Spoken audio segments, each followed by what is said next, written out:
नमस्कार साथियों। आज की जो हमारी कक्षा है वो पॉलिटी से संबंधित है और आज का जो हमारा मुद्दा है वो है प्रधानमंत्री। जो प्राइम मिनिस्टर है उसके जो भी फंक्शनरीज हैं, जो उसकी स्थिति है या जो भी अन्य कार्य हैं उनके बारे में आज हम जानेंगे। तो शुरू करते हैं। फिर देखिए सबसे पहले इससे पहले हमने राष्ट्रपति पढ़ा। हमने अभी जो केंद्रीय कार्यपालिका है ना, भाग 5 में उसको प्रारंभ किया है। उसके बाद जब इसके सारे उसके बाद हम विधायिका में जाएंगे 79 से लेकर है। फिर उसके बाद हम जो न्यायपालिका है उससे संबंधित चीज़ों को पढ़ेंगे। ठीक है, तो देखिए आज हमारा मुद्दा है प्रधानमंत्री। प्रधानमंत्री की बात की जाए तो इसकी स्थिति हम भारत में जानते हैं कि भारत में जो वास्तविक शक्तियां होती हैं वो प्रधानमंत्री के पास ही होती है। बशर्ते कहने के लिए राष्ट्रपति सबसे प्रमुख है, देश का सबसे पहला नागरिक है, सारे काम उसके जब तक वो मंजूर नहीं करता तब तक होते नहीं। लेकिन वो केवल तब तक कोई भी काम नहीं कर सकता जब तक प्रधानमंत्री उसे सलाह न दे। प्रधानमंत्री की सिफारिश पर ही राष्ट्रपति कार्य करता है। इसलिए हम कहते हैं कि जो राष्ट्र का प्रमुख है वो तो राष्ट्रपति है, लेकिन जो सरकार का प्रमुख है वो प्रधानमंत्री। यानी प्रधानमंत्री के पास वास्तविक शक्तियां हैं और राष्ट्रपति के पास नाममात्र की शक्तियां हैं। ठीक है, तो देखिए प्रधानमंत्री की बात की जाए तो देखिए प्रधानमंत्री ये क्या है, वास्तविक कार्यकारी शक्ति यही है। एग्जाम में अगर बनेगा कि कार्यकारी शक्तियां दो, एक तो नाम मात्र की राष्ट्रपति अंत में साइन करने के लिए है बस, वो बाकी सब कैसे प्रपोजल बनेंगे, कैसे बिल पास होंगे, बिल में क्या लिखा जाएगा, वो सारे काम प्रधानमंत्री के हैं। ठीक है, तो वास्तविक कार्यकारी शक्ति है यानी डी फैक्टो एग्जीक्यूटिव कहते हैं। डी फैक्टो एग्जीक्यूटिव ये शब्द भी मिलता है अगर तो ये जुड़ता है प्रधानमंत्री के लिए। ठीक है, और जो सरकार का प्रमुख है यानी द हेड ऑफ गवर्नमेंट कहते हैं हम, यानी सरकार का जो प्रमुख है वो है प्रधानमंत्री। ठीक है, अब प्रधानमंत्री की स्थिति हम जानते हैं क्या है करके। अब हम इसके जो संविधान में कहां पर इसकी बात की गई तो अनुच्छेद 75 क्या कहता है, अनुच्छेद 75 है ना, वो कहता है जो प्रधानमंत्री है ना उसकी नियुक्ति राष्ट्रपति करेंगे। जो प्रधानमंत्री हैं उनकी नियुक्ति राष्ट्रपति द्वारा की जाएगी। अब किसी को भी उठा के कर दी जाएगी नहीं। चुनाव होंगे, बहुमत वाला कोई दल होगा जिसे बहुमत प्राप्त होगा तो उसके वो पार्टी अपने नेता को चुनेगी, उसे नियुक्त करेंगे। अगर बहुमत नहीं मिला तो गठबंधन बनेगा, उसमें से सर्वसम्मति जिस नाम पर बनती है उसे राष्ट्रपति प्रधानमंत्री नियुक्ति करे। अगर किसी को बहुमत नहीं मिला है तो राष्ट्रपति अपने विवेक से कर सकता है, बशर्ते उसे बाद में विश्वास प्रस्ताव पारित करना, जो विश्वास प्रस्ताव होता है उसे विश्वास मत तो हासिल करने होंगे प्रधानमंत्री को, बशर्ते 1 महीने का टाइम पीरियड उन्हें दिया जाता है।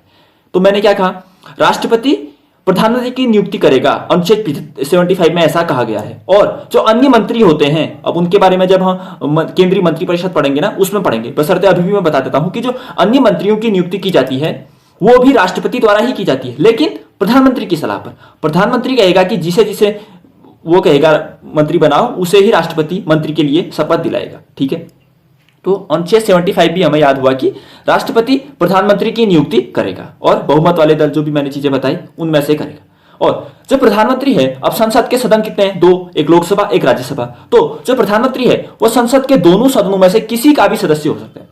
वो लोकसभा का भी सदस्य हो सकता है और राज्यसभा का भी सदस्य हो सकता है। कई बार जब हम पढ़े नहीं रहते हैं तो हमें लगता है कि जो प्रधानमंत्री है वो केवल लोकसभा का ही सदस्य होना चाहिए, क्योंकि जो लोगों द्वारा चुने गए लोग हैं वो तो वहीं जाके बैठेंगे। राज्यसभा में तो अप्रत्यक्ष निर्वाचन प्रणाली है, लेकिन नहीं, कोई प्रधानमंत्री बनने के लिए कोई राज्यसभा का भी सदस्य है तो वो भी प्रधानमंत्री बन सकता है, लोकसभा का भी है तो वो भी बन सकता है। ये ध्यान से याद करिएगा आप। ठीक है, ये बनेगा एग्जाम।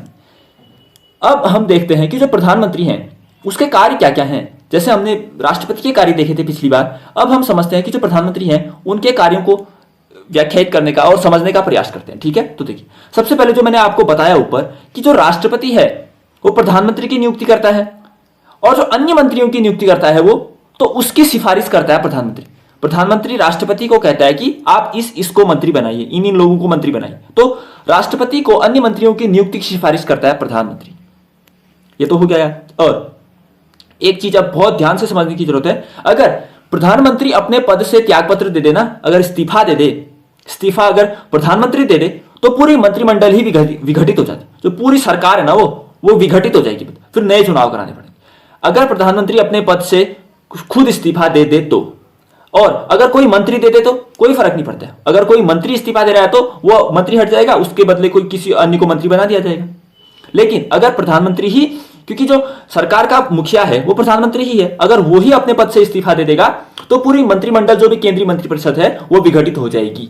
समझे आप? इसका मतलब क्या हुआ, अगर प्रधानमंत्री चाहे तो वो हम चुनाव कितने वर्ष में होते हैं? 5-5 वर्ष में होते हैं। लेकिन अगर प्रधानमंत्री चाहे तो पहले भी कर सकता है। कैसे? अब देखिए, इस बार चुनाव कब होंगे? अगले साल होने वाले हैं ना, मार्च के आसपास। लेकिन अगर प्रधानमंत्री अभी ही इस्तीफा दे दे, अभी ये सितंबर में अभी इस्तीफा दे दे, तो मंत्रिपरिषद अभी विघटित हो गए। मतलब जो सरकार है, वो लोकसभा का जो 17वां चल रहा है ये सेशन, ये 17वीं लोकसभा है जो ये विघटित, फिर 18वीं के लिए चुनाव अभी हो जाएंगे। तो इसका मतलब क्या है? प्रधानमंत्री मंत्रिमंडल को बर्खास्त कर सकता है। कैसे? अपने पद से त्याग पत्र देके। समझ में आया? चलो। और जो राष्ट्रपति है और जो मंत्रिपरिषद है, उसके बीच संवाद की कड़ी कौन है? दोनों को कनेक्ट कौन करता है? वो भी प्रधानमंत्री ही करता है। यानी जो राष्ट्रपति है या फिर जो भी मंत्रिपरिषद है, उनके बीच कोऑर्डिनेशन कौन करता है? यानी मंत्रिपरिषद ने कौन से बिल लाए, उसकी राष्ट्रपति को सूचना देना, कौन से बिल लंबित हैं, उसकी राष्ट्रपति को सूचना देना, या फिर कोई एक ही मंत्री जिसने कोई बिल लाया हो और उस पर विचार न किया गया हो, तो राष्ट्रपति कह सकता है कि इसको संसद के सम्मुख लाओ। तो यह सभी काम, दोनों के बीच लिंक का काम कौन करता है? प्रधानमंत्री करता है। तो प्रधानमंत्री राष्ट्रपति व मंत्रिपरिषद के बीच संवाद की कड़ी है, ये आएगा। राष्ट्रपति और मंत्रिपरिषद के बीच लिंक का काम कौन करता है? तो प्रधानमंत्री करता है। और हमने पिछले राष्ट्रपति के कार्यों में क्या पढ़ा था कि राष्ट्रपति संसद के सत्र को आहूत करता है, संसद के सत्र को सत्रावसान करता है और संसद के सत्र को विघटित करता है। लेकिन वो अपनी मर्जी से नहीं करता।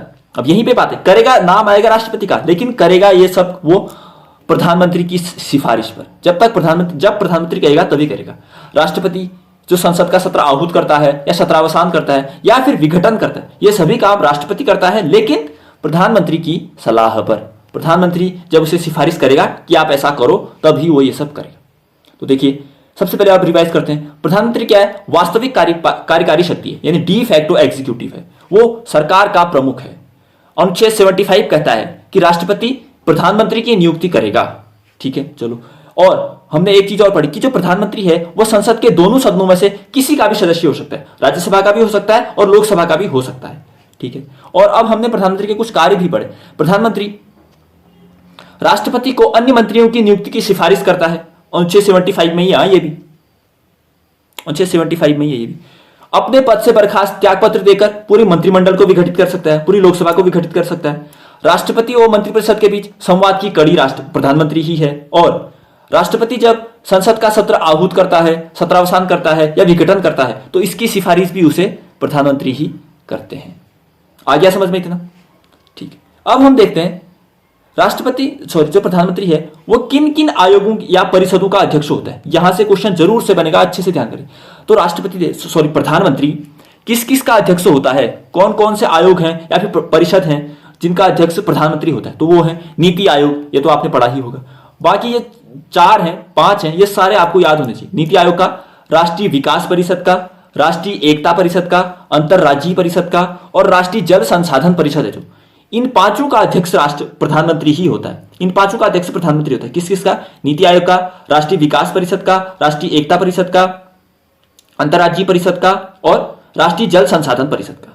बन गए? और करिए। नीति आयोग का, राष्ट्रीय विकास परिषद का, राष्ट्रीय एकता परिषद का, अंतरराज्यीय परिषद का और राष्ट्रीय जल संसाधन परिषद है जो, इन सब का अध्यक्ष होता है प्रधानमंत्री। अब इनमें से क्वेश्चन बनेगा तो गलत नहीं होना चाहिए आपका। ठीक है।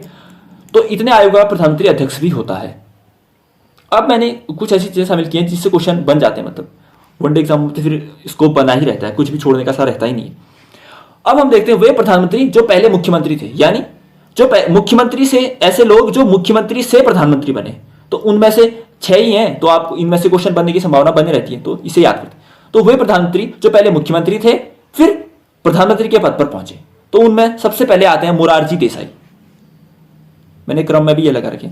सबसे पहले थे मोरारजी देसाई। मोरारजी देसाई पहले मुख्यमंत्री थे, फिर वो भी प्रधानमंत्री। फिर चरण सिंह भी पहले मुख्यमंत्री थे, फिर प्रधानमंत्री बने। फिर वीपी सिंह, फिर पीवी नरसिम्हा राव, फिर एचडी देवगौड़ा, फिर नरेंद्र मोदी। जो ये 6 लोग हैं ना, ये पहले किसी राज्य के मुख्यमंत्री थे, फिर प्रधानमंत्री के पद पर पहुंचे। कौन कौन? Morarji Desai, Charan Singh, VP Singh, PV Narasimha Rao, HD Devegowda और नरेंद्र मोदी। तो ये 6 लोग हैं। याद करने के लिए मैंने जैसे याद किया था, मोचवी पीएन से याद किया था। मैंने देखा था अपनी किताब में, तो मैंने यही लिखा था वहां पे, मोचवी पीएन, यानी मोरारजी देसाई हो गए, चरण सिंह हो गए, वीपी सिंह हो गए, पीवी नरसिम्हा राव हो गए, एचडी देवगौड़ा हो गए और नरेंद्र मोदी हो गए। तो ये 6 लोग ऐसे थे जो पहले मुख्यमंत्री थे, फिर प्रधानमंत्री बने। तो ठीक है, इससे क्वेश्चन बनेगा कि कौन से लोग हैं, कौन कौन से प्रधानमंत्री ये हैं, ऐसे हैं जो पहले मुख्यमंत्री थे। तो आपको ये याद होने चाहिए। तो ठीक है, आज की क्लास में इतनी चीज़ें हैं। मैंने प्रधानमंत्री को आपको डिफाइन करने का प्रयास किया। अच्छा मतलब लगा ही होगा, आपको समझ आया ही होगा। और याद करते जाइए और नोट्स अच्छे से बनाते जाइए। जब जब मुझे समय होगा मैं क्लास जरूर लेते आऊँगा। ठीक है, तो अभी के लिए इतना ही रखते हैं। मिलते हैं अगली क्लास में। स्वागत है आपका। धन्यवाद। आज का जो हमारा मुद्दा है वो है एक जो केंद्रीय मंत्री परिषद है, central council of minister, COM। और जो दूसरा मुद्दा है वो है उपराष्ट्रपति को लेकर, यानी जो वाइस प्रेसिडेंट हैं उनसे संबंधित प्रावधानों को हम यहाँ पर देखेंगे। तो इन दोनों चीज़ों को आज हम देखेंगे।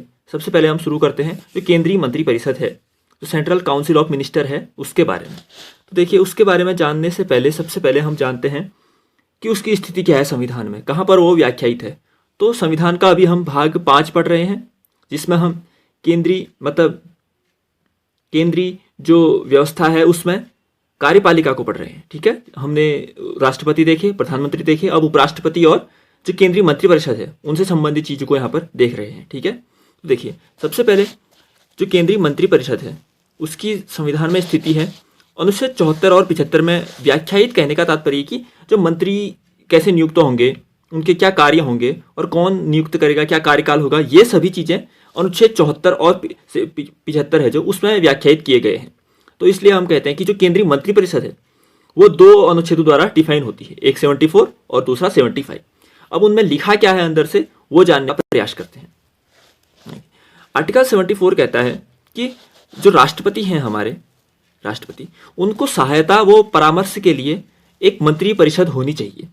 तो अनुच्छेद 74 क्या कहता है, वो कहता है कि एक राष्ट्रपति जो है ना हमारे, वो बिना मतलब अपनी मर्जी से कुछ काम नहीं कर सकते। उन्हें सहायता देने के लिए, यानी वो किसकी सलाह पर कार्य करेंगे, इसके लिए एक मंत्री परिषद होनी चाहिए। अब वो मंत्री परिषद होगी कैसी, उसका स्ट्रक्चर क्या होगा, ये आर्टिकल 75 में बताया गया है। तो आर्टिकल 70 फिर अब देखिए आर्टिकल 75 को समझें तो ये कहता है जो मंत्री परिषद होगी उसका एक हेड होगा, वो होगा प्रधानमंत्री। बाकी अन्य उससे जूनियर होंगे जो भी मंत्री होंगे। ठीक है, तो देखिए, जो प्रधानमंत्री है उसकी नियुक्ति तो राष्ट्रपति करेगा। और कैसे करेगा, मैंने बताया था प्राइम मिनिस्टर वाले चैप्टर में कि जो बहुमत वाला दल होगा उसका एक सर्वसम्मति से एक नेता चुनेंगे वो अपने दल का, और उसे राष्ट्रपति नियुक्त करेगा। और महागठबंधन में वही सर्वसम्मति से बनेगा, या फिर कोई बहुमत ही नहीं प्राप्त है किसी को तो राष्ट्रपति अपने विवेक से कर सकता है, बशर्ते उसे एक हफ्ते में जो विश्वास मत है, एक महीने में विश्वास मत हासिल करना होगा। ठीक है, तो देखिए, प्रधानमंत्री की नियुक्ति तो राष्ट्रपति ने करी। अब जो अन्य मंत्री हैं उनकी नियुक्ति कौन करेगा, उनकी नियुक्ति भी राष्ट्रपति ही करेगा, लेकिन अपने मन से नहीं करेगा। प्रधानमंत्री जिसे कहेगा कि इसे मंत्री बनाओ तो राष्ट्रपति उन्हीं को मंत्री पद पर नियुक्त करेगा। तो क्या समझे, आर्टिकल 74 में कहा एक मंत्रिपरिषद होगी, आर्टिकल 75 में कहा कि वो मंत्रिपरिषद कैसी होगी, उसका स्ट्रक्चर, कार्यकाल, वेतन, शर्तें क्या क्या होंगे सब बताया। इसमें बताया कि एक प्रधानमंत्री होगा, राष्ट्रपति उसकी नियुक्ति करेगा। बाकी जो अन्य मंत्री होंगे उनकी नियुक्ति भी राष्ट्रपति द्वारा ही की जाएगी, लेकिन प्रधानमंत्री की सलाह पर। ठीक है, इतना भी बन गया।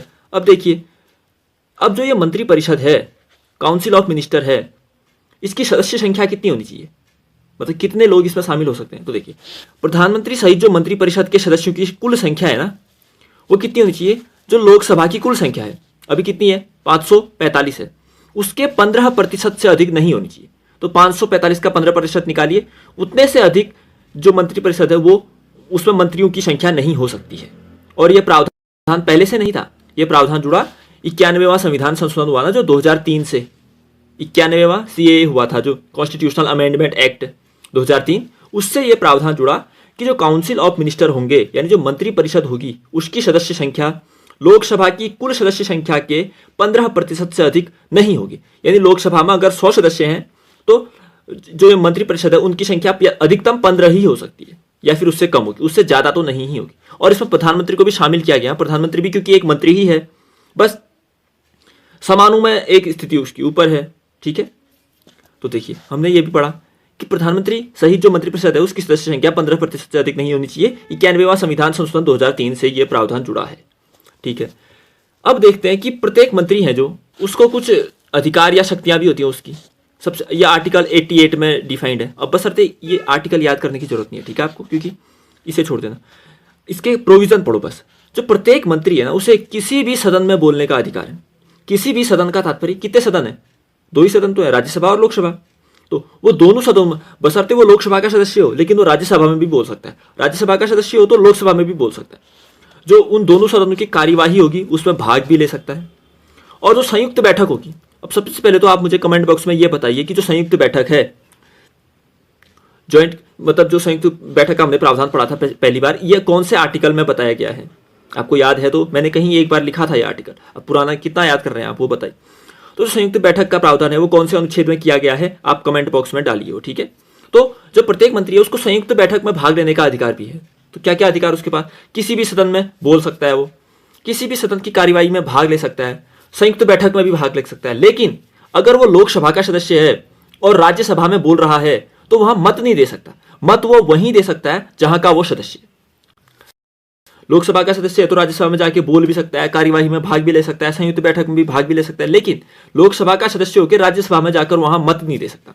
जब कोई बिल पास होगा ना तो वहां जाके मत देगा, क्योंकि मत तो उसका एक ही होगा और वो जिस सदन का सदस्य होगा वहीं जाकर उसे यूज करेगा, ठीक है। आ गया होगा समझ में। तो देखिए ये काउंसिल ऑफ मिनिस्टर की कुछ हमने प्रोविजन पढ़े। अब हम पढ़ते हैं जो आर्टिकल 75 में हम दो उत्तरदायित्व पढ़ते हैं। मंत्रियों के दो उत्तरदायित्व होते हैं, एक होता है सामूहिक उत्तरदायित्व, एक होता है व्यक्तिगत उत्तरदायित्व। अब ये टेक्निकल चीज है, थोड़ा मतलब दिमाग लगाना, मतलब थोड़ा ध्यान देना यहाँ की तरफ, समझ में आ जाएगा। सबसे पहले हम समझते हैं सामूहिक उत्तरदायित्व को। सामूहिक उत्तरदायित्व अब हमने पढ़ा है पहले, जो संसदीय व्यवस्था है उसका मूल सिद्धांत ही यही है कि सामूहिक उत्तरदायित्व होगा। इसका तात्पर्य यह है कि जो सभी मंत्री है ना, वो अब ये सामूहिक उत्तरदायित्व है किसके प्रति, ये जरूर से ध्यान रखना कि सामूहिक उत्तरदायित्व लोकसभा के प्रति है, राज्यसभा के प्रति क्यों नहीं है? क्योंकि जो मंत्री हैं वो प्रत्यक्ष रूप से जनता के प्रति उत्तरदायी है ना, और जनता द्वारा चुने गए लोग कहाँ हैं? लोकसभा में है। राज्यसभा में तो अप्रत्यक्ष चुनाव प्रणाली होती है, ये हम संसद वाले चैप्टर में पढ़ेंगे। तो इतना ही याद रखना है कि मंत्री सामूहिक रूप से लोकसभा के प्रति उत्तरदायी होते हैं। इसका तात्पर्य है कि अगर कोई भी मंत्री अगर इस्तीफा दे देता है अपने पद से, तो जो पार्टी है बहुमत में, हो सकता है कि उसका जो बहुमत हो वो कम हो जाए। अब वो कम हो गया तो अविश्वास प्रस्ताव पारित हो सकता है, और अविश्वास प्रस्ताव अगर एक बार पारित हो गया यानी ये सिद्ध हो गया कि इस पार्टी के पास बहुमत नहीं है, तो पार्टी की जो सरकार है वही कोलैप्स हो जाएगी, सभी मंत्रियों को भी इस्तीफा देना पड़ेगा। तो ये मंत्री एक पूल की तरह कार्य करेंगे, कि मतलब साथ में ही चलेंगे। अगर कोई इस्तीफा देता है या मतलब पार्टी से विरोध दर्ज करता है या हट जाता है, तो हो सकता है कि उसका जो बहुमत है वो कम हो जाए, और वो सरकार बनाने की जो उसको आवश्यकता होती है हमें सीटों की, वही न रहे उसके पास। तो जो सभी मंत्री हैं वो एक सामूहिक जिम्मेदारी के साथ चलते हैं कि हम एक पार्टी के रूप में काम करेंगे, तो सभी चीज एक साथ ही करेंगे। और ये उत्तरदायित्व किसके प्रति है? लोकसभा के प्रति है। बस इतना याद रखना। सामूहिक उत्तरदायित्व संसदीय व्यवस्था का मूल सिद्धांत। सभी मंत्री लोकसभा के प्रति सामूहिक जिम्मेदारी व्यक्त करते हैं, ठीक है। अब देखते हैं हम व्यक्तिगत उत्तरदायित्व की बात। व्यक्तिगत उत्तरदायित्व को समझें तो सबसे पहली बात, जो मंत्री है ना वो राष्ट्रपति के प्रसाद पर्यंत कार्य करते हैं। यानी मंत्री की नियुक्ति कौन करता है? राष्ट्रपति। मंत्री को हटा कौन सकता है? राष्ट्रपति। लेकिन मैंने पहले बार बार कह रहा हूं कि राष्ट्रपति अपने मन मर्जी से नहीं हटा सकता।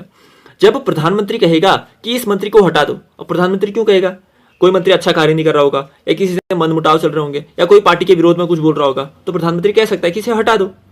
तो हटाएगा राष्ट्रपति, लेकिन कहेगा प्रधानमंत्री। तो वास्तविक शक्ति किसकी है? प्रधानमंत्री की है। राष्ट्रपति तो केवल अंत वाला काम कर रहा है ना, कि अच्छा अच्छा ये सब हो गया, चलो हटा दूं, ठीक है हटा दो, फिर क्या लगा। और प्रत्येक मंत्री की राष्ट्रपति के प्रति व्यक्तिगत जिम्मेदारी, जैसे हमने ऊपर पढ़ा, मंत्री की सामूहिक जिम्मेदारी किसके प्रति है? लोकसभा के प्रति। तो मंत्री की व्यक्तिगत जिम्मेदारी किसके प्रति है? राष्ट्रपति के प्रति। ये जरूर से याद रखना। सामूहिक जिम्मेदारी लोकसभा के प्रति, व्यक्तिगत जिम्मेदारी राष्ट्रपति के प्रति। तो देखिए व्यक्तिगत उत्तरदायित्व में क्या क्या पढ़ा? मंत्री जो हैं वो राष्ट्रपति के प्रसाद पर्यंत कार्य करते हैं, अर्थात प्रत्येक मंत्री की राष्ट्रपति के प्रति व्यक्तिगत जिम्मेदारी होती है। आ गया समझ में? अब देखिए एक छोटा सा प्रोविजन और है कि जो भारत में जो मंत्री है ना, उन पर कोई विधिक उत्तरदायित्व नहीं होता है। अब विधिक उत्तरदायित्व का अर्थ समझते हैं। भारत में मंत्रियों पर कोई विधिक उत्तरदायित्व नहीं है, ये याद रखना है पहली बार। विधिक उत्तरदायित्व का तात्पर्य कि वहां का जो मतलब जो वाइस, किसके कंपैरिजन में कह रहे हैं हम, ये जो ब्रिटेन का संविधान उसके कंपैरिजन में वहां के मंत्रियों पर विधिक उत्तरदायित्व होता है। यानी अगर कोई भी बिल पास होता है तो उस पर जो मंत्री हैं उनके भी सिग्नेचर लिए जाते हैं कि आप इसके लिए रिस्पॉन्सिबल होंगे। लेकिन यहां ऐसा नहीं होता है। कोई भी बिल अगर पास किया जाए तो इसमें मंत्रियों की कोई जिम्मेदारी नहीं होती है कि वो विधिक रूप से इसके लिए उत्तरदायी होंगे ही। आपको इतना फसड़े में पढ़ना ही नहीं है। सिंपल याद रखना है कि भारत में मंत्रियों पर कोई भी विधिक उत्तरदायित्व नहीं होता है। यानी कोई भी बिल अगर पारित हुआ तो वो उन मंत्री की पर्सनल रिस्पॉन्सिबिलिटी नहीं है कि अगर वो गलत है सही है जो भी, क्योंकि सबने सामूहिक रूप से उसे पास किया है, ठीक है। तो भारत में मंत्रियों पर कोई भी विधिक उत्तरदायित्व नहीं है, इतना पड़ा। तो ये थी काउंसिल ऑफ मिनिस्टर के बारे में। देखिए सबसे पहले एक बार रिवाइज करते हैं। कि केंद्रीय मंत्रिपरिषद अनुच्छेद कहाँ 74 और 75 में व्याख्यायित है। 74 कहता है राष्ट्रपति को सहायता व परामर्श के लिए एक मंत्रिपरिषद होगी। फिर 75 कहता है कि यह मंत्रिपरिषद होगी कैसी, इसमें एक प्रधानमंत्री होगा जिसकी नियुक्ति राष्ट्रपति करेंगे। फिर अंतिम मंत्री की नियुक्ति प्रधानमंत्री की सलाह पर राष्ट्रपति करेंगे। प्रधानमंत्री सहित मंत्रिपरिषद के सदस्यों की कुल संख्या लोकसभा की कुल संख्या के 15% से अधिक नहीं होगी। और यह जुड़ा कब था? 91वां संविधान संशोधन हुआ था जो 2003 में, उसमें से यह प्रावधान जुड़ा था। ठीक है। फिर हमने प्रत्येक मंत्री को देखा कि प्रत्येक मंत्री जो है उसको किसी भी सदन में बोलने का अधिकार है, किसी भी सदन की कार्यवाही में भाग लेने का अधिकार है, संयुक्त बैठक में भाग लेने का अधिकार है, लेकिन दूसरे सदन में जाकर वोट देने का अधिकार नहीं है, अपने ही सदन में देगा वोट। ठीक है। फिर हमने देखा जो मंत्रियों की सामूहिक उत्तरदायित्व क्या होता है और व्यक्तिगत उत्तरदायित्व क्या होता है। सामूहिक उत्तरदायित्व होता है यह संसदीय व्यवस्था का मूल सिद्धांत है, अर्थात सभी मंत्रियों की लोकसभा के प्रति सामूहिक जिम्मेदारी होती है। फिर हम व्यक्तिगत उत्तरदायित्व को समझे। व्यक्तिगत उत्तरदायित्व में कहा गया कि जो मंत्री हैं वो राष्ट्रपति के प्रसाद पर्यंत पद पर रहते हैं, यानी प्रत्येक मंत्री की जिम्मेदारी होती है। सामूहिक जिम्मेदारी लोकसभा के प्रति, व्यक्तिगत जिम्मेदारी राष्ट्रपति के प्रति। ठीक है। और फिर हमने देखा कि भारत में जो मंत्री हैं उन पर कोई भी विधिक उत्तरदायित्व नहीं होता है। ठीक है। अब हम देखते हैं उपराष्ट्रपति को। उपराष्ट्रपति जो वाइस प्रेसिडेंट है, उस 2-3 प्रोविजन है उससे संबंधित जल्दी से याद कर लेते हैं। वाइस प्रेसिडेंट को समझें, उपराष्ट्रपति को देखिए अनुच्छेद 63 में है ना, उसमें बताया गया है उपराष्ट्रपति के बारे में। और ये उपराष्ट्रपति का पद किसकी तर्ज पर है? जो अमेरिकन उपराष्ट्रपति होता है ना, उसकी तर्ज पर आ सकता है कि भारत का उपराष्ट्रपति का पद किसकी तर्ज पर बनाया गया है। तो किसकी तर्ज पर है? अमेरिका का जो वाइस प्रेसिडेंट है उसकी तर्ज पर, आर्टिकल 63। अब देखिए इसका निर्वाचक मंडल क्या है। उपराष्ट्रपति के लिए डायरेक्ट वोटिंग होती है, मतलब हम वोट करते हैं नहीं, ये भी एक अप्रत्यक्ष चुनाव प्रणाली है। यानी जो पहले से चुने हुए प्रतिनिधि है ना हमारे, जो हमने सांसद चुने हैं या फिर जो हमने विधायक चुने हैं। अब जो राष्ट्रपति का चुनाव है वहां तो विधायक भी जाते हैं, लेकिन जो उपराष्ट्रपति का चुनाव है वहां देखिए वहां के निर्वाचक मंडल में कौन कौन शामिल। सबसे पहले आप अगर रिकॉल कर पा रहे हैं तो राष्ट्रपति के निर्वाचक मंडल में कौन कौन थे? जो संसद के दोनों सदन हैं उसके निर्वाचित सदस्य, और जो राज्य की विधानसभाएं हैं उनके सदस्य। जो विधान परिषद या विधानमंडल में 2 भाग होते हैं, एक विधानसभा एक विधान परिषद, तो विधानसभा के निर्वाचित सदस्य थे। फिर जो दिल्ली और पुडुचेरी की जो विधानसभा थी उसके निर्वाचित सदस्य थे, यानी वहां मनोनीत सदस्य नहीं थे और विधान परिषद के सदस्य नहीं थे। समझ गए थे। लेकिन यहां क्या है, यहां राज्यों का तो कोई रोल ही नहीं है। यहां विधानसभा विधान परिषद कोई नहीं, यहां केवल संसद का रोल है। यानी संसद मतलब राज्यसभा और लोकसभा। संसद के निर्वाचित सदस्य यानी राज्यसभा और लोकसभा के निर्वाचित सदस्य, और संसद के मनोनीत सदस्य भी। ध्यान देने वाली बात यह है कि राष्ट्रपति के चुनाव में मनोनीत सदस्य नहीं आते। क्यों नहीं आते मैंने बताया था, लेकिन यहां मनोनीत सदस्य भी आते हैं उपराष्ट्रपति के चुनाव में। और यहां राज्यों का कोई रोल नहीं है, राज्यों की विधानसभाओं के कोई शामिल नहीं होंगे, यहाँ पुडुचेरी दिल्ली के कोई शामिल नहीं होंगे। यहाँ केवल संसद के निर्वाचित भी मनोनीत भी। ठीक है, याद कर लोगे ना, याद करना ही पड़ेगा। अब देखिए शपथ कौन दिलाता है फिर राष्ट्रपति को? राष्ट्रपति को शपथ दिलाता है, सॉरी उपराष्ट्रपति को शपथ दिलाता है राष्ट्रपति। उपराष्ट्रपति त्यागपत्र किसे देता है? राष्ट्रपति। तो दोनों काम राष्ट्रपति को, शपथ भी राष्ट्रपति द्वारा दिलाई जाती है और त्यागपत्र भी राष्ट्रपति को दिया जाता है। ठीक है। अब देखिए जो उपराष्ट्रपति है उससे जुड़े जो चुनाव विवाद हैं उनकी जांच कौन करता है? उनकी जांच की जाती है उच्चतम न्यायालय द्वारा। उपराष्ट्रपति के जो भी चुनाव विवाद होंगे उनकी जांच की जाएगी उच्चतम न्यायालय द्वारा। राष्ट्रपति में भी हमने यही पढ़ा था कि राष्ट्रपति से संबंधित जो भी चुनाव के विवाद होंगे उनकी जांच और उन पर जो भी निर्णय होगा वो उच्चतम न्यायालय द्वारा ही दिए जाएंगे। ठीक है। अब हम देखते हैं कुछ राष्ट्रपति के कार्य।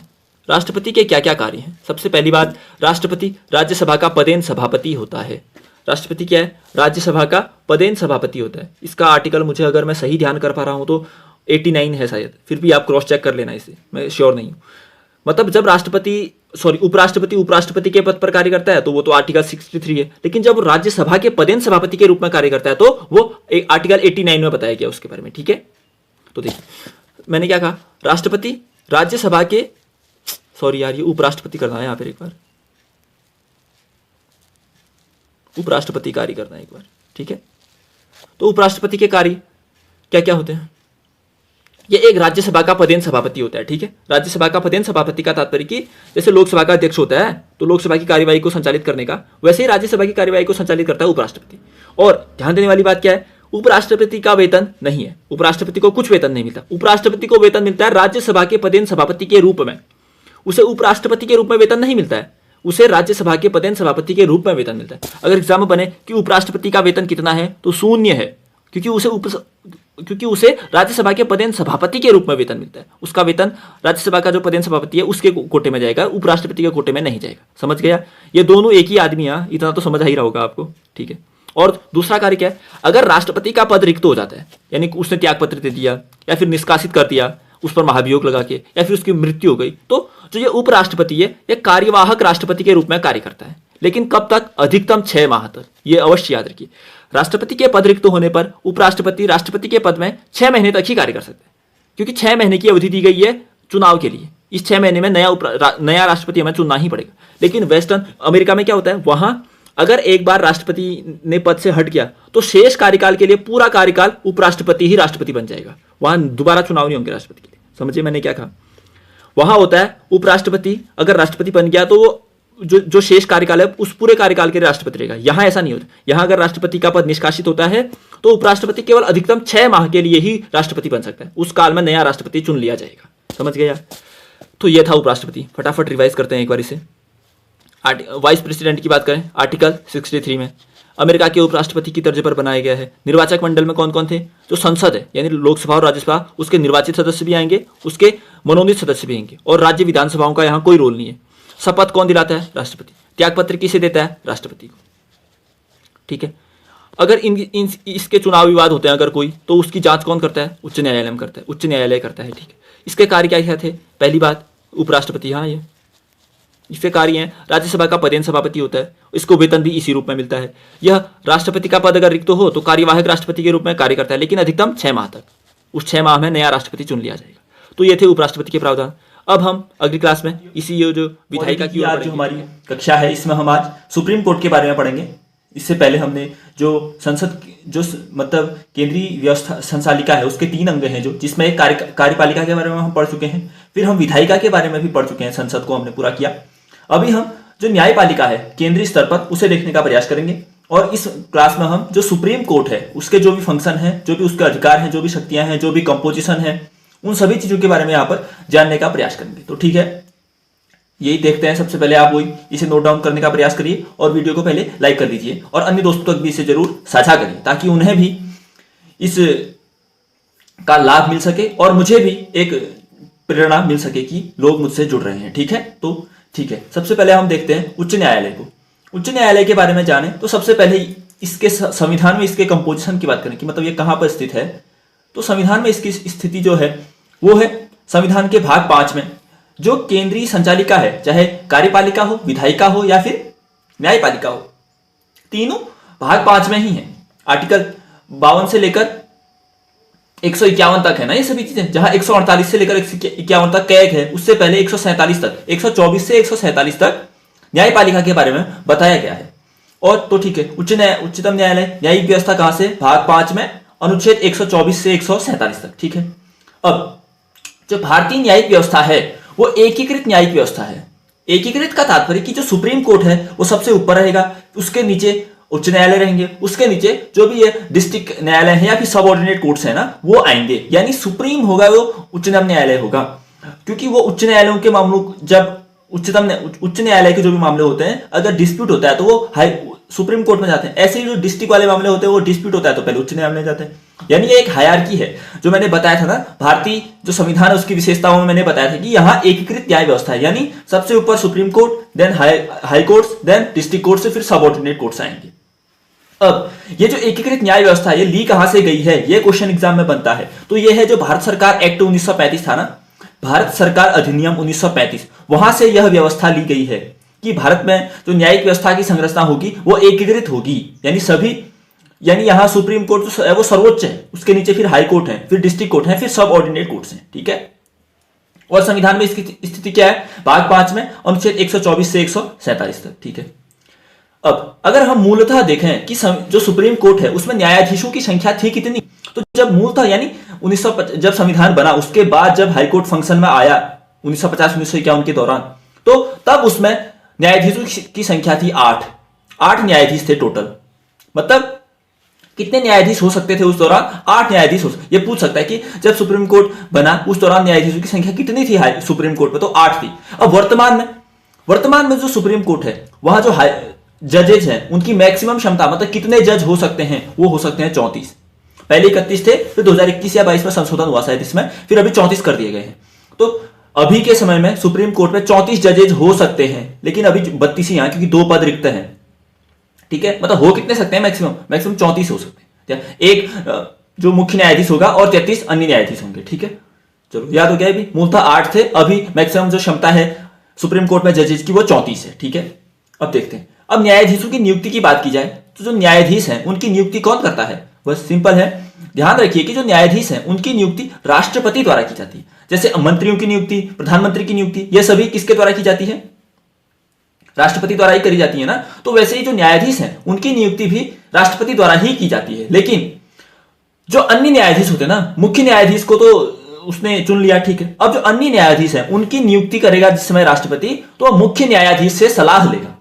ध्यान रखिए, अगर अन्य न्यायाधीशों की नियुक्ति की जा रही है सुप्रीम कोर्ट में तो वो राष्ट्रपति ही करेगा, लेकिन पहले जो मुख्य न्यायाधीश है उससे पूछेगा कि सलाह करेगा, मतलब कि किसे करें किसे न करें, ये ठीक रहेगा वगैरह वगैरह। तो अन्य न्यायाधीशों की नियुक्ति करते समय राष्ट्रपति मुख्य न्यायाधीश की सलाह लेगा। अब इसी सलाह वाले टर्म पर, परामर्श वाले टर्म पर 4 जजेज केस हो गए। First जजेज case, second जजेज case, third जजेज case, फिर फोर्थ जजेज केस।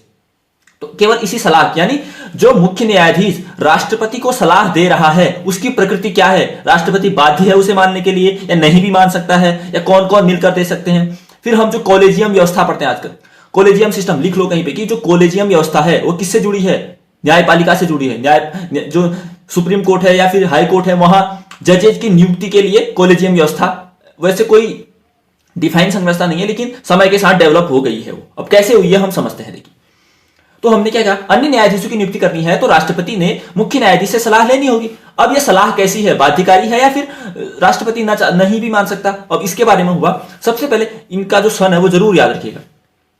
अब मैं आपको समझा रहा हूं, किसी को लिखने का मन करे शॉर्ट में तो आप लिख भी लेना। अब उतना लंबा मैं लिख नहीं सकता, मतलब क्योंकि फिर वो बोझिल नोट्स बन जाएंगे, आपको क्वेश्चन इसी में से बन जाएंगे, लेकिन और समझना है तो थोड़ा साइड में। पहले हुआ प्रथम न्यायाधीश मामला 1982 में। इसका नाम एक SP Gupta versus union of India भी है। अब एग्जाम में किस लेवल का पूछता है वो पता नहीं। S Gupta versus union of India का मामला है इसका अन्य नाम। तो इसमें क्या हुआ, हमने कहा कि जो मुख्य न्यायाधीश है वो राष्ट्रपति को सलाह देगा। अब मुख्य न्यायाधीश ने राष्ट्रपति को सलाह दी तो इस मामले में यह कहा गया कि जो मुख्य न्यायाधीश राष्ट्रपति को सलाह दे रहा है वो मानने के लिए राष्ट्रपति बाध्य नहीं है, राष्ट्रपति नहीं भी मान सकते। यह मतलब कि जो मुख्य न्यायाधीश है उसने कहा कि इस आदमी को जज बना दीजिए। अब राष्ट्रपति वो नहीं भी मान सकता है, यह कहा गया प्रथम न्यायाधीश मामले कि राष्ट्रपति मानना चाहे तो माने, न मानना चाहे तो न माने, बाध्यकारी नहीं है, यह कहा गया पहले मामले में। अब देखते हैं द्वितीय न्यायाधीश मामला, सन जरूर याद रखिएगा। प्रथम न्यायाधीश मामला 1982 का, द्वितीय न्यायाधीश मामला 1993 का। द्वितीय न्यायाधीश मामला 1993 का। इसमें क्या कहा गया कि देखिए, इसमें कहा गया कि जो मुख्य न्यायाधीश राष्ट्रपति को सलाह देगा कि इस जज को नियुक्त करिए, वो मानने के लिए राष्ट्रपति बाध्य है। देखिए ध्यान से रखिए, ऊपर तो कहा गया प्रथम न्यायाधीश मामले की बाध्य नहीं है, लेकिन यहां कहा गया द्वितीय न्यायाधीश मामले की जो मुख्य न्यायाधीश राष्ट्रपति को सलाह देगा वो मानने के लिए राष्ट्रपति बाध्य है। लेकिन मुख्य न्यायाधीश केवल अपनी मन से सलाह नहीं देगा, वो 2 अन्य न्यायाधीशों से बात करेगा, फिर जो सलाह देगा वो मानने के लिए राष्ट्रपति बाध्य है। समझिए, यहां पर कोलिजियम व्यवस्था डेवलप हो चुकी है, यानी मुख्य न्यायाधीश हुआ, वो 2 अन्य न्यायाधीशों से बात करेगा, फिर राष्ट्रपति को सलाह देगा और फिर राष्ट्रपति वो सलाह मानने के लिए बाध्य है। समझ गए? ऊपर में क्या था, मुख्य न्यायाधीश राष्ट्रपति को सलाह देगा, अकेले था वो, और सलाह देगा तो राष्ट्रपति नहीं भी मान सकता। यहां क्या था, मुख्य न्यायाधीश 2 अन्य जजों से नियुक्त बात करेगा, फिर राष्ट्रपति को सलाह देगा, राष्ट्रपति वो मानने के लिए बाध्य है। चलो, फिर तृतीय न्यायाधीश मामला आया 1998 में। सन जरूर याद रखिएगा, वो वनडे एग्जाम में तो सन ही पूछेगा, शायद थोड़ा और गहरे एग्जाम होंगे तो फिर जो मैं कह रहा हूं वो सब भी पूछेगा। तृतीय न्यायाधीश मामले में क्या हुआ, ऊपर तक क्या था द्वितीय में कि मुख्य न्यायाधीश 2 अन्य न्यायाधीशों से बात करके राष्ट्रपति को सलाह देगा और राष्ट्रपति वो सलाह मानने के लिए बाध्य है। अब तृतीय न्यायाधीश मामला जो 1998 में हुआ उसमें कहा गया कि मुख्य न्यायाधीश 2 नहीं अब 4 अन्य न्यायाधीशों से बात करेगा। पहले 2 था ना द्वितीय मामले में, अब कहा गया कि मुख्य न्यायाधीश 4 अन्य न्यायाधीशों से बात करेगा, फिर राष्ट्रपति को सलाह देगा और राष्ट्रपति वो सलाह मानने के लिए बाध्य है। समझ में आ गया? अब यहां पे कॉलेजियम व्यवस्था प्रॉपर डेवलप हो चुकी। एक मुख्य न्यायाधीश प्लस 4 अन्य न्यायाधीश मिलकर राष्ट्रपति को कहेंगे कि आप इसे जज बनाइए या उसे जज बनाइए वगैरह वगैरह, और राष्ट्रपति वो मानने के लिए बाध्य है। समझ गए? यही कॉलेजियम व्यवस्था हुई। कॉलेजियम व्यवस्था डेवलप कहां से? ये जो जजेस केस हुए, फर्स्ट जजेस केस, सेकंड जजेस केस, फोर्थ थर्ड जजेस केस, इनमें ही डेवलप हुई। तो इतना तो समझ में आ गया। सन जरूर याद रखिएगा, पहला हुआ 1982 में, फिर हुआ 1993 में, फिर हुआ 1998। अब चतुर्थ न्यायाधीश मामला, इसमें क्या था 2015 में? इसमें हुआ क्या, जो संसद है ना, अब देखिए ये तो सब न्यायपालिका ही अपने उसमें आ रखी है कि राष्ट्रपति तक न्यायाधीश की बात मानेगा, बाध्यकारी है, यानी जो विधायिका वाला है वो न्यायपालिका के अंदर आ गई। तो फिर ये संसद को अच्छा नहीं लगा, उसने क्या कहा, ये कोलिजियम व्यवस्था को ही रद्द कर देते हैं। कहा अब ये वाली व्यवस्था नहीं होगी, हम कुछ दूसरा लाएंगे कि जो जजेस की नियुक्ति है वो संसद के अकॉर्डिंग होगी, मतलब हम जैसा हम चाहेंगे वैसे करेंगे वाला कहा गया कुछ इसमें, क्योंकि कानून मंत्री को शामिल किया गया था उसमें। तो फिर सुप्रीम कोर्ट ने क्या किया, इस पूरे जजेज को, जो संसद 99वां कॉन्स्टिट्यूशनल अमेंडमेंट एक्ट लाई थी ना 2014 में, उसको ही रद्द कर दिया। नहीं, ऐसा आप दखल अंदाजी नहीं कर सकते, क्योंकि हमारे यहाँ जो न्यायपालिका है वो स्वतंत्र है। ऐसे तो आप हमारी जो स्वतंत्रता है उसको दखल अंदाजी कर रहे हैं, उस पर कमी आ जाएगी ना उसके बाद। तो जो एक्ट लाए थे संसद, 99वां कॉन्स्टिट्यूशनल अमेंडमेंट एक्ट, क्यों लाए थे? ये कॉलेजियम व्यवस्था को समाप्त करने के लिए। उसको सुप्रीम कोर्ट ने रद्द कर दिया कि यह मान्य नहीं होगा। इसे ही कहते हैं चतुर्थ न्यायाधीश मामला। कब का? 2015। ध्यान रहेगा आपको, जरूर रखना है। क्वेश्चन यही बनता है, एक इकलौता ऐसा कौन सा कॉन्स्टिट्यूशनल अमेंडमेंट एक्ट है जिसे रद्द कर दिया गया है? तो वो भी 99वां ही है। और किससे जुड़ा है? कॉलेजियम व्यवस्था से जुड़ा है।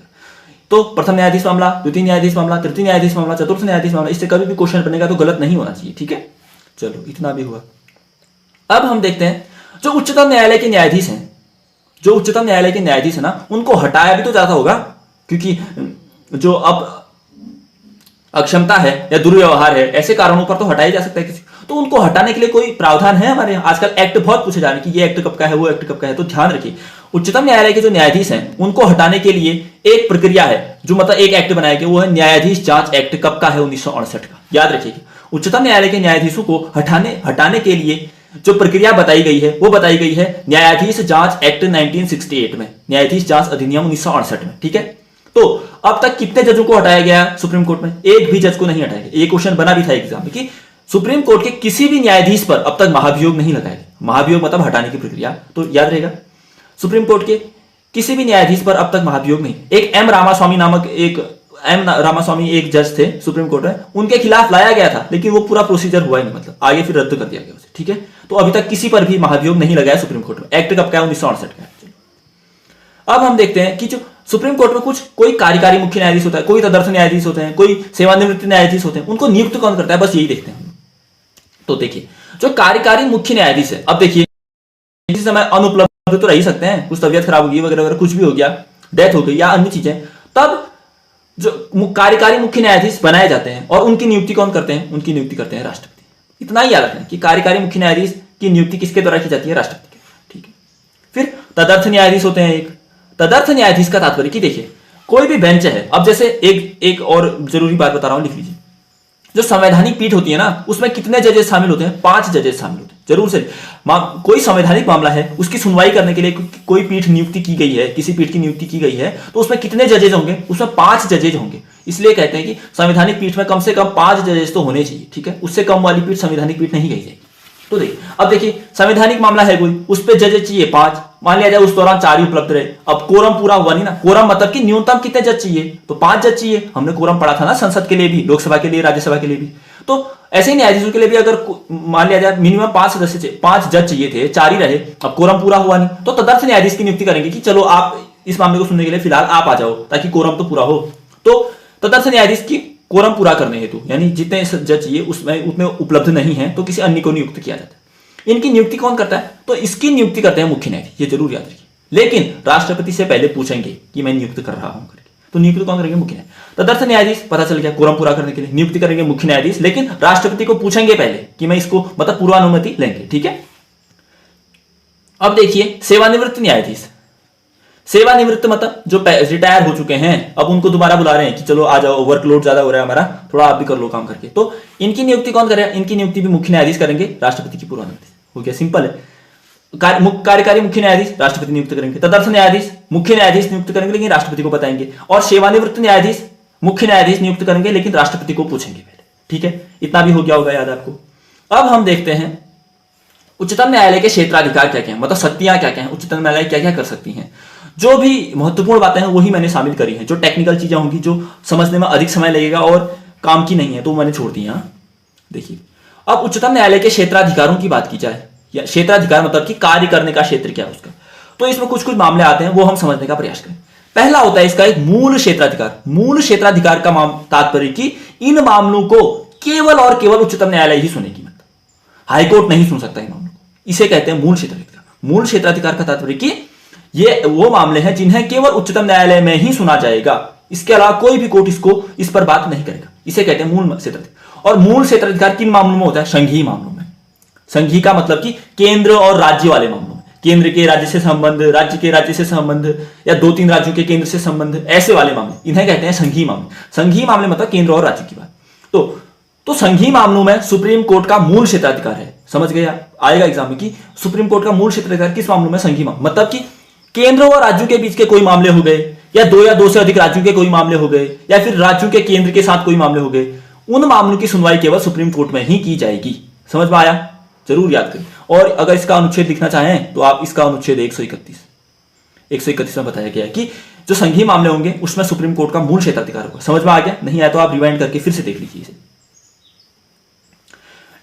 एक होता है फिर न्यायादेश क्षेत्राधिकार। इसके बारे में तो आपने सुना ही है, पढ़ा भी था हमने जब हम मूल अधिकार पढ़ रहे थे, फंडामेंटल राइट्स। तो न्यायादेश क्षेत्राधिकार का तात्पर्य कि नागरिकों के जो मूल अधिकार है ना, उनको गारंटी दी जाती है। अनुच्छेद 32 पढ़ा था हमने, संवैधानिक उपचारों का अधिकार कहते हैं। तो इसका तात्पर्य कि जो सुप्रीम कोर्ट है वो नागरिकों के मूल अधिकारों का गारंटर होगा, यानी नागरिकों के अगर मूल अधिकारों का हनन होता है तो वो उनको सीधे सुप्रीम कोर्ट जा सकते हैं कि जी हुजूर, हमारे ये मूल अधिकार है, इसका उल्लंघन हो गया है, तो आप हमें न्याय दिलाइए। फिर सुप्रीम कोर्ट रिट जारी करता है, बंदी प्रत्यक्षीकरण, परमादेश, उत्प्रेषण, प्रतिषेध और अधिकार परीक्षा। इन सब के बारे में हम डिटेल से पिछली क्लासेस में पढ़ चुके हैं। नहीं पढ़ा है आपने तो पिछली क्लासेस देख लीजिए। तो लेकिन ध्यान रखने की बात यह है कि जो न्यायादेश क्षेत्राधिकार है यह मूल क्षेत्राधिकार नहीं। मूल का तात्पर्य कि वो केवल और केवल उच्चतम न्यायालय सुनेगा, लेकिन हमें पता है कि जो रिट जारी करने की शक्ति है वो उच्च न्यायालय के पास भी है, इसलिए इसे हम मूल क्षेत्राधिकार नहीं कहेंगे, क्योंकि यह शक्ति उच्चतम न्यायालयों के पास भी है अनुच्छेद 226 के तहत। ध्यान में आया? न्यायादेश क्षेत्राधिकार पढ़ा हमने, अनुच्छेद 32 के तहत रिट जारी करने वाला। और यह मूल नहीं है क्योंकि याली शक्ति उच्चतम न्यायालयों के, उच्च न्यायालयों के पास भी है। वह जो संघीय मामलों में सुनवाई की शक्ति थी वो केवल और केवल उच्चतम न्यायालय के पास थी, इसीलिए हमने उसे मूल क्षेत्राधिकार कहा था। तो इतनी भी बात आपको समझ में आ गई होगी। अब अन्य देखते हैं, सलाहकार क्षेत्राधिकार। सलाहकार क्षेत्राधिकार, इसका तात्पर्य है कि सबसे पहले यह बताया गया अनुच्छेद 143, मतलब कि राष्ट्रपति उच्चतम न्यायालय से सलाह ले सकता है, इसे कहते हैं सलाहकार क्षेत्राधिकार। यानी अनुच्छेद 143 में कहा गया है कि राष्ट्रपति चाहे तो किसी भी मामले में उच्चतम न्यायालय से सलाह ले सकता है, और जो उच्चतम न्यायालय राष्ट्रपति को सलाह देगा ना, वो मानने के लिए राष्ट्रपति बाध्य नहीं है। ये भी मतलब जैसे कुछ हो गया, इश्यू उत्पन्न हो गया, जल विवाद हो गया या फिर कहीं पर बॉर्डर विवाद हो गया, तो राष्ट्रपति कह सकते हैं कि यार उच्चतम न्यायालय बताओ क्या करें इस मामले में। उच्चतम न्यायालय ऐसा ऐसा करो, ऐसा ऐसा करो कहेगा। अब राष्ट्रपति चाहे तो माने और चाहे तो ना माने, उसकी मर्जी है, बाध्य नहीं है मतलब मानने के। आपको सिर्फ इतना याद रखना है कि राष्ट्रपति किसी मामले में उच्चतम न्यायालय से सलाह ले सकता है, और यह अनुच्छेद 143 में बताया गया है, और राष्ट्रपति यह सलाह मानने के लिए बाध्य नहीं है। इतनी बातें आपको याद रखनी है, ठीक है। अगली बात, अब हम पढ़ेंगे अभिलेख न्यायालय। जो सुप्रीम कोर्ट है वो एक अभिलेख न्यायालय भी है। इसका तात्पर्य क्या हुआ? फिर सबसे पहले तो आप इसका अनुच्छेद याद रखिए, 129। मैं जहां पर भी लग रहा है मतलब मुझे कि आपको अनुच्छेद भी याद होने चाहिए, मैं लिख ले रहा हूं साइड में, इसलिए आप भी इसे जरूर नोट डाउन करिए। और 3-4 आ रहे हैं रोज के, तो भूलना तो नहीं। आज क्या क्या पढ़ा हमने? अनुच्छेद 131 पढ़ा, संघीय मामलों में मूल क्षेत्राधिकार वाला, 32 पढ़ा, 226 पढ़ा, अभी 129 पढ़ रहे हैं, अभिलेख न्यायालय। तो सुप्रीम कोर्ट एक अभिलेख न्यायालय है। किस अनुच्छेद में बताया गया है? यह आएगा तो अनुच्छेद 129 में। इसका तात्पर्य कि अगर सुप्रीम कोर्ट की कोई अवमानना करे, न्यायालय की अगर अवमानना करे, यानी उसके खिलाफ कुछ कहे वगैरह वगैरह, तो उसको दंड देने की शक्ति है न्यायालय के पास। समझ में आए? इसे कहते हैं अभिलेख न्यायालय। अभिलेख न्यायालय अनुच्छेद 129, न्यायालय की अवमानना पर दंड देने की शक्ति। और यह शक्ति कहां डिफाइंड है? यह है न्यायिक अवमानना एक्ट 1971 का। ये दो एक्ट, आज हमने दो एक्ट पढ़े। एक न्यायिक जांच अधिनियम 1968 का, जिसमें न्यायालय के जो भी जजेज हैं उनके खिलाफ कार्रवाई की जाती है, और एक पढ़ा हमने न्यायिक अवमानना एक्ट 1971 का। इसमें सुप्रीम कोर्ट को अवमानना पर दंड देने की शक्ति है। ध्यान रहेगा आपको, न्यायिक अवमानना एक्ट। अब एक बार फटाफट रिवाइज कर लेते हैं क्या क्या पढ़ा हमने आज। उच्चतम न्यायालय, सुप्रीम कोर्ट, भारत में एकीकृत न्याय व्यवस्था है। कहां से ली गई है? भारत सरकार एक्ट 1935 से ली गई है। यह संविधान के भाग 5 में अनुच्छेद 124 से 147 तक बताई गई है। मूलतः सुप्रीम कोर्ट में 8 न्यायाधीश थे, एक मुख्य न्यायाधीश और 7 अन्य न्यायाधीश। और अभी वर्तमान में जो मैक्सिमम क्षमता है न्यायाधीश की सुप्रीम कोर्ट में वो 34 है। एक मुख्य न्यायाधीश होगा और 33 अन्य न्यायाधीश होंगे। न्यायाधीशों की नियुक्ति राष्ट्रपति द्वारा की जाती है। अन्य न्यायाधीशों की नियुक्ति राष्ट्रपति द्वारा मुख्य न्यायाधीश की सलाह पर की जाती है। और इसी सलाह टर्म को डिफाइन करने के लिए ये कुछ जजेज केसेस हुए। प्रथम न्यायाधीश मामला 1982, इसमें कहा कि जो मुख्य न्यायाधीश सलाह देगा वो राष्ट्रपति मानने के लिए बाध्य नहीं है। फिर द्वितीय न्यायाधीश मामला है 1993 में, इसमें कहा कि मुख्य न्यायाधीश की सलाह मानने के लिए राष्ट्रपति बाध्य है, लेकिन मुख्य न्यायाधीश 2 अन्य न्यायाधीशों से बात करके यह सलाह देगा। ठीक है। तृतीय न्यायाधीश मामले में कहा गया कि जो 1998 में, इसमें कहा कि मुख्य न्यायाधीश की सलाह मानने के लिए राष्ट्रपति बाध्य है, लेकिन मुख्य न्यायाधीश अब 2 नहीं 4 अन्य न्यायाधीशों से बात करेगा तब ये सलाह देगा। ठीक है। चतुर्थ न्यायाधीश मामला क्यों आया? क्योंकि संसद में एक एक्ट लाई थी 99वां कॉन्स्टिट्यूशनल अमेंडमेंट एक्ट 2015, जिसमें उसने कोलेजियम व्यवस्था को रद्द करने का प्रयास किया और न्यायाधीशों की नियुक्ति के लिए एक अन्य व्यवस्था बनाने का प्रयास किया। तो सुप्रीम कोर्ट ने कहा कि ये तो न्यायपालिका की स्वतंत्रता का हनन है, इसलिए हम इसे नहीं मानेंगे और उसे रद्द कर दिया गया। इसे कहते हैं चतुर्थ न्यायाधीश मामला 2015 में। ठीक है। फिर हमने देखा उच्चतम न्यायालय के न्यायाधीशों को हटाने की प्रक्रिया कहां बताई गई है? न्यायाधीश जांच एक्ट 1968 में। और हमने यह भी देखा कि सुप्रीम कोर्ट के अभी तक किसी भी न्यायाधीश पर महाभियोग का मामला नहीं लगाया गया। ठीक है। फिर हमने देखा कार्यकारी मुख्य न्यायाधीश, जिसकी नियुक्ति राष्ट्रपति करते हैं। फिर हमने देखा तदर्थ न्यायाधीश, जब कोरम पूरा नहीं होता है तो तदर्थ न्यायाधीश की नियुक्ति की जाती है। आपने नोट भी किया कि जो संवैधानिक पीठ है उसमें कितने जज होने चाहिए? 5 जज तो होने ही चाहिए। फिर हमने कहा कि तदर्थ न्यायाधीश की नियुक्ति मुख्य न्यायाधीश करता है, लेकिन राष्ट्रपति से पहले पूछ लेता है। फिर हमने देखा सेवानिवृत्त न्यायाधीश, यानी कोई रिटायर्ड जज हो गया, अगर काम का बोझ बढ़ गया तो उसे वापस बुला सकते हैं। इसे भी नियुक्त करेगा मुख्य न्यायाधीश, लेकिन राष्ट्रपति की पूर्वानुमति से। फिर हमने उच्चतम न्यायालय के क्षेत्राधिकार पढ़े, मूल क्षेत्राधिकार पढ़ा, अनुच्छेद 131 वाला। हमने कहा कि 11 क्षेत्राधिकार तो सुप्रीम कोर्ट का मूल है, क्योंकि जो संघीय मामले हैं इनसे जुड़े मामलों को केवल और केवल उच्चतम न्यायालय ही सुनेगा, जैसे केंद्र और राज्यों के बीच के मामले या फिर 2 या 2 से अधिक राज्यों के बीच के मामले। ठीक है। फिर हमने न्यायाधीश क्षेत्राधिकार पढ़ा। हमने कहा कि जो सुप्रीम कोर्ट है वो जो नागरिक हैं उनके मूल अधिकारों का संरक्षक भी है, यानी अगर उनके मूल अधिकारों का उल्लंघन होता है तो वो सुप्रीम कोर्ट जाकर कह सकते हैं कि हमारे ये अधिकार उल्लंघित हुए हैं, आप इन्हें हमें न्याय दिलवाइए। फिर वो अनुच्छेद 32 के तहत रिट जारी करता है। हमने देखा 5 रिट होती है: बंदी प्रत्यक्षीकरण, परमादेश, प्रतिषेध, उत्प्रेषण और अधिकार परीक्षा। फिर हमने कहा कि यह क्षेत्राधिकार सुप्रीम कोर्ट का मूल नहीं है। क्यों? क्योंकि रिट जारी करने की शक्ति उच्चतम न्यायालय के उच्च न्यायालयों के पास भी है, जो हाईकोर्ट्स होते हैं राज्यों में, और वो शक्ति उनके पास अनुच्छेद 226 के तहत है। फिर हमने देखा सलाहकार क्षेत्राधिकार भी है सुप्रीम कोर्ट, मतलब कि सलाह देने की कहां डिफाइंड है? अनुच्छेद 143 में डिफाइंड है। इसमें हमने यह पढ़ा कि राष्ट्रपति उच्चतम न्यायालय से सलाह ले सकता है किसी मामले, और वो सलाह मानने के लिए वो बाध्य नहीं है। फिर हमने पढ़ा अभिलेख न्यायालय की, अगर न्यायालय की कोई अवमानना करता है तो सुप्रीम कोर्ट उसे दंड दे सकता है, और यह अभिलेख न्यायालय का वर्णन था अनुच्छेद 129 में।